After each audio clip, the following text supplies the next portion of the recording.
Hi, I'm Anne from Game Like a Mother. I specialize in games that can be played in 20 minutes or less, and this is my top 10 list for most played games for adults in my house. We have literally hundreds of games in our collection, but these are the ones we tend to play over and over again. So I'll tell you which ones they are and let's get started. First up, we have Super Mega Lucky Box, which is essentially strategic bingo.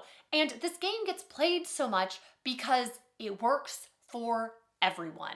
We play this game and the goal is to get the most points. And all you're doing, it's a familiar concept, so it's easy to get people to play. You are flipping over cards that have numbers on them and you mark off that number on one of your bingo type cards that are in front of you. So you just X it off. That's the only decision you have to make while playing the game. And you keep on going. And what makes the game really fun is if you completely cross out a row or a column, you get a bonus. And the bonus is something like you get to mark off another number, or you get a star, which if you get a few of those in a round, that can give you a lot of points. You can get a moon, which you get some points if you have the most of those at the end of the game, or you can lose points if you have the least. Or you can get lightning bolts, which allow you to adjust numbers. If an 8 is flipped out and you say, I'd rather have that be a 9, you can pay a lightning bolt to change it. Or if you want it to be, I want it to be a 6, you can pay a couple lightning bolts to change it.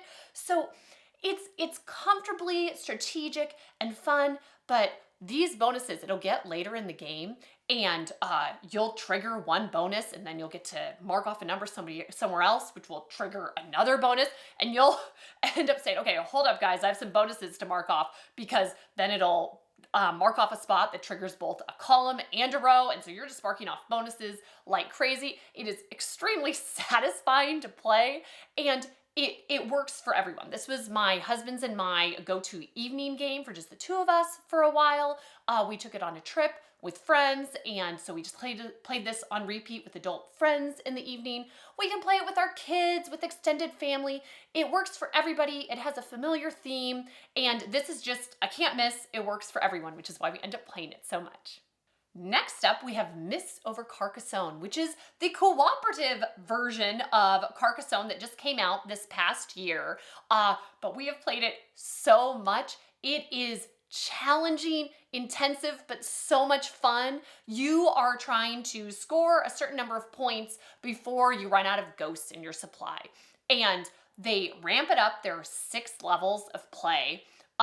But it ramps up pretty quickly, and you're introducing elements like cemeteries and castles, and the castles are good. If you put miss spots around the castles, you get more points, but the cemeteries are very, very bad, and you have to place ghosts in this game. Anytime there's a miss spot with ghosts, you're placing more ghosts out on the board. Well, if a cemetery is out and open, not closed off, then you're having to place an additional ghost each time, which is very, very bad. But don't worry, if you close off the cemetery completely, then you don't have to do that anymore, but you have to now, you have to choose one of the meeples on the board and bury it in the cemetery, and then it's not in play for the rest of the game, which is just a hilarious element. And I like this a lot because it is fun to play on whatever level you feel is right for you. My older son really likes this game. He likes a more chill challenge level, and so he likes playing on level 2 or 3 with me. And my husband and I like to see if we could really go for it with the more intensive challenges, and so we'll do level 4 or 5, which is perfect for us. You can pick whatever works for you, but the game itself is just so seamless, so beautiful. It's one that you can just play over and over again. And so this has been new, but it is now already just one of our go-tos. Next up, we have Kingdomino Origins. And there are a few different versions of Kingdomino that have been published in the last few years, and this is the best one if you're playing with adults, because there are 3 different modes of play you can choose. There's Discovery, Totem, and Tribe.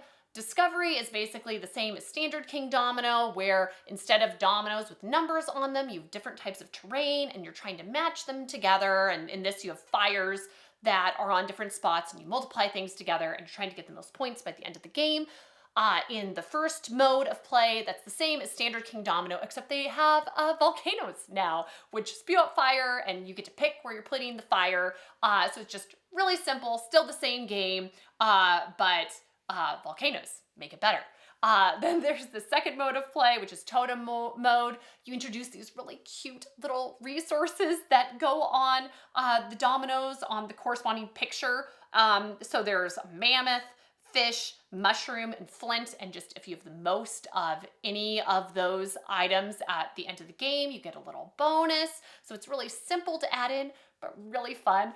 They're really cute. My son likes to play with them. I like to play with them. They're just fun little tokens to add into the game and make it extra fun. And then finally, there's tribe mode, which is if you are more of a queen domino person and you like a more strategic game where you have trickier decisions to make. This replaces that, but more seamlessly, because you're using those resources to hire cavemen and you're placing them strategically on the board, and you can have a group of hunters together and you multiply their point value together, and that gives you bonus at the end of the game. Or you can be recruiting somebody that gets a bonus for a certain type of resource that it's near. So you have some nice decisions to make there, but it's not anything, it just feels like it fits into the game really seamlessly. So this is one of those games that we have that just feels like it should be a classic. It is a classic, and we enjoy playing it on repeat. Next up, we have Ohanami, in which you are trying to create the most zen or highest scoring Japanese garden. And this is just a deck of cards. It's a drafting game. Of the cards you are given, you pick 2, lay them down in front of you, pass on the cards to the next person, take cards for the other person. From the now 8 there, you're going to pick another 2, play them down. You keep on passing this around until you run out of cards. You play 3 rounds. It's so quick. It's so easy to set up and play, but it has fun strategic things you're doing, because as you're playing the cards down in front of you, you're placing them into one of 3 rows, symbolizing your different gardens that you're creating. And you always have to play the cards either at the top or the bottom of one of your rows, and they have to be in sequence. So that alone can be tricky, but also different colors of cards score each round. And so there are certain colors that are clearly the preference for a round. In the first round, you're only scoring the blue cards. So any blue card that comes by, you're wanting to place down in front of you, but you have to watch it, because if you get cards that have big gaps between them in your garden, if you're going from a number 20 card to a number 50 card above it, that's a really big spread where you're not able to play cards in the middle on that stack anymore. So you always have to kind of weigh, do I want these points, or do I want to make it so I'm still able to play cards on the pile on my different gardens by the third and final round, because it's really not great to have to discard cards.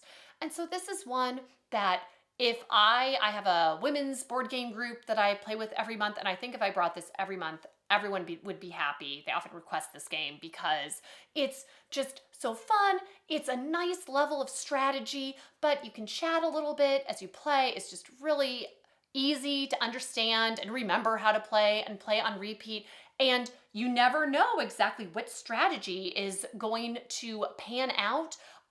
It's not like, okay, I always do this and this is my path to victory. So there's enough variety of gameplay, there's enough interesting decisions, but it's just simple and feels very zen as you play, and we absolutely love it. Next up, we have Unmatched, which is a battle game in which you have all these different boxes of characters, and you can pit any character against any other character, and you have a deck of cards, they're out on a board, and you're just trying to play down cards and reduce the other person's health to 0 so you win the game. And we love this game. We've played this countless times. This has been my go-to with my oldest son. But the trick of the game is it's the title of the game. It's Unmatched. Not every character is at the same level as another character, and sometimes you pit Alice in Wonderland against Bruce Lee, and you quickly discover that Bruce Lee is far stronger than Alice in Wonderland, and you have a really quick game, and it's not that exciting. But if you get a game where you have 2 characters that are just really well matched against each other, we've played Raptor versus Muldoon so many times, and it's always a great matchup and it's fabulous. So there's not anything better than when it is a really good matchup. That said, they just came out with a cooperative version of the game called Tales to Amaze, and in this, you can play solo with your collection against, so it allows people that don't have somebody who really wants to play a battle game with them to be able to play through their box of characters against the baddies. Or in my case, it makes it so my son and I get to be on the same team and we can pick whatever characters we want, although we've been starting with the characters in the Tales to Amaze box to start off with because they are especially suited for that game, and so you can have more success with them. And we've done really well. We've enjoyed the game. It's been challenging, but it's been achievable and fun. And so it takes this amazing battle game and gives it an extra bit of life, especially in my house, because now I can use whatever character. It's really fun, but still challenging. I can be on the same team as my son, and it's just beautifully done, amazing game. Next up, we have Railroad Inc., a game which is a roll and write, which means you roll the dice and then you write down what you see on them. It's really easy to get people up and running for the basics of this game because that is such a simple concept. Write down what you see on this board. But what you're trying to do is you're trying to score the highest scoring routes through the game, where you are connecting highways and train tracks to different exits on the board and trying to fill the board the best as you can. 100% of people should start with the Deep Blue edition of this game. There are 4 different boxes out. Deep Blue edition is your happy starter set. And the quicker you add in the expansion dice, it actually makes the game easier because you have more dice to work with. And so there are rivers and lakes that do nice, happy things for you in the game, and don't make it really tricky, but they give you extra points as you play and do really nice things like the lakes conduct electricity. So you can have routes that connect through the lake, and that can help you score more points as you play the game. The Flaming Red edition is more, I call it some happy chaos, because you have lava and meteors are the expansion dice in that, which is my favorite, so I really enjoy that. And then they have challenge editions, where if you really want to ramp up the strategy a little bit, which we like because we've played this game a lot. Shining Yellow and Lush Green. We own all the different boxes. There's an excellent app version of the game that has daily challenges that my husband did for a while, and now he's just kind of a master at the game, and he usually wins when we play together. But I love it. It's such a fun game. It's such a fun concept, and you can just really, as much Railroad Inc. you're prepared for is out there for you. Next up, we have Wecome To, which is a flip and write. You are flipping over cards, and they have different numbers on them and different kind of bonuses or benefits to the city, and you are using those cards to fill in 3 lines of houses, and you're trying to score the most points by the end of the game. You're having to write the numbers like street addresses from low to high. They're supposed to go in sequence along there, and then you get to put in things like pools and parks on different lines or spots along the way. And it's a nice little puzzle to fit everything in particular. You have fences where you are completing different city plans, where if a city plan calls for a block of 3 houses together, fenced off, and then 3 single houses together, whoever completes that first on their sheet gets the bonus points for the city plan at the end of the game, which is really great. So it's just the nice, perfect level of puzzle. I've played this game just a ton. I played it on Board Game Arena for a while because you can play it for free, and that's where I started playing all of the different expansions you can play. There's a Christmas light expansion where if you get the numbers exactly in sequence on a row, like 1, 2, 3, 4, 5, 6, then you're getting that many extra points at the end of the game. But I have physical copies of a lot of the expansions too. So I have a Halloween expansion where you're getting special extra points for candy and ghosts. And there's a zombie expansion that I don't love as much, but my older son really enjoys, and it means he'll play the game with me, so that's great. There's even an ice cream truck expansion, and I just want to say it's a really great sign if there's a game that has just like a ton of expansions available to it, because it means that a lot of people have really enjoyed the game and have played it over and over again just at the base value, and then are looking for little ways to kind of tweak the strategy and the rules a little bit. So it keeps on being just so interesting and exciting to play. And so Wecome To has that. It is a fantastic game. Next up, we have Moving Pictures, which is a Button Shy game. You can only get it through the Button Shy website, and it's just a little wallet this has 18 cards in it, and that is the entire game. It's a cooperative 2-player game in which you are trying to place down cards in sequence to make a movie, is kind of the idea of the game. And the trick is you're playing cards down, and I have some cards and my partner has some cards, and you have to play them in sequence from low to high, and you don't know what they have. It's cards between 1 to 16, and so you're playing them down, but then also some of them have effects when you play them. They can do certain things. You can move some cards around, and some of them have effects that take place at the end of the movie. So if you play a 2 out, you have to be careful because at the end of the movie, you have to trade it with a higher value card, which is difficult to do. So wherever you play it out really matters. It's just this perfect, fun, cooperative puzzle, but it's really challenging, and this gets played all the time because it's a little wallet. So we take it on every flight we go on. If we go on a trip, this is one of the games that gets brought along. It's co-op 2 players, so this is one of my go-to evening games. If I want to play a quick game with my husband in the evening, that's going to be nice and positive, and we can chat a little bit while we play. This is what we pick. This is what I picked with my older son. Just loves this game. This is one of our go-tos. So we have one of the expansions too. We have Dinosaur Outbreak. I missed Marked for Mystery. They have another expansion for this. It's just, they're all so fun. You can play, you can mix the different expansions together too. So it's a beautiful game system, and it's one that just ends up getting played a lot. Next up, we have Splendor Duel, which is the newer, specifically 2-player version of Splendor.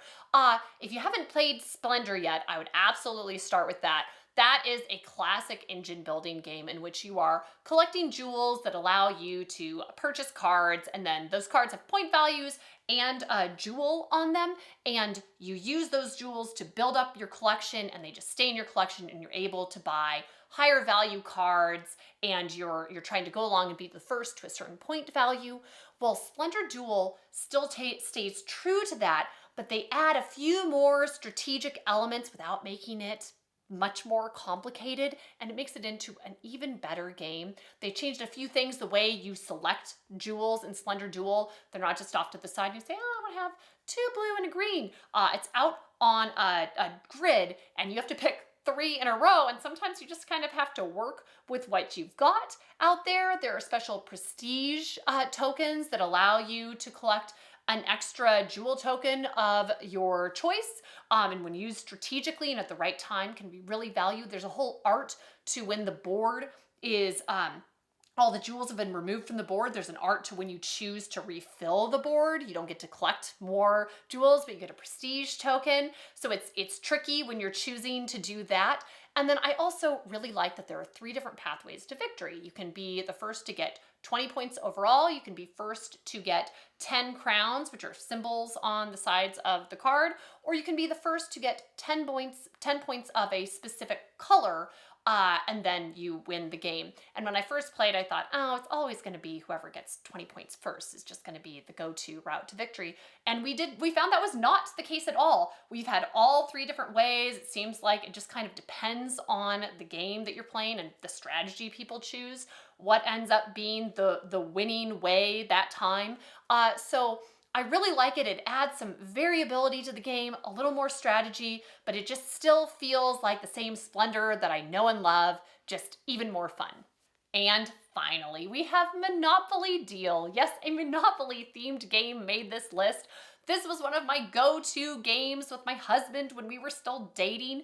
We played it on repeat. It's all of the good parts of Monopoly. You play it in just 20 minutes. And it is a more positive experience because it's the first to 3 Monopolies played down on the table in front of you. That's who wins. And often you have a situation where multiple people are so close and somebody puts down that final card to their Monopoly and wins, and the other person says, oh, I was on my next turn, I was going to play down this, and then I was going to win. So it feels like a lot of times it can be a really close game. And it has a lot of the familiar aspects of Monopoly that people like. There are specialty cards like Passing Go. You can still collect rent. But there's extra fun ones, like there's an It's My Birthday card where everybody has to play you 2 million or 2 monopolies of dollars, whatever the unit is supposed to be. And you're just playing down cards in front of you on your turn. You're playing down property cards, and people have specialty cards where they can try to steal your property cards or swap them. And you have cards where you can say, you have a just say no card that you can play, and you're like, nope, you're not going to steal that from me. Too bad for you. There are double-sided property cards that can be like either a yellow or a red. You get to pick which one you want to have it on. So it's just a beautiful little card game, gives you the Monopoly experience, and it is very cheap, and it is available in just a lot of locations. It's a very popular game. So that's it for the top 10 most played games for adults in my house. Also a shout out to Cribbage. We love classic card games, and that one is well loved and played on the regular as well. I love having a variety of games. It makes a big difference, but it's also really nice to just revisit the classics that you absolutely love, and these were the ones for our house. So that's it for me today. Thank you so much, and I'll see you next time from Game Like a Mother.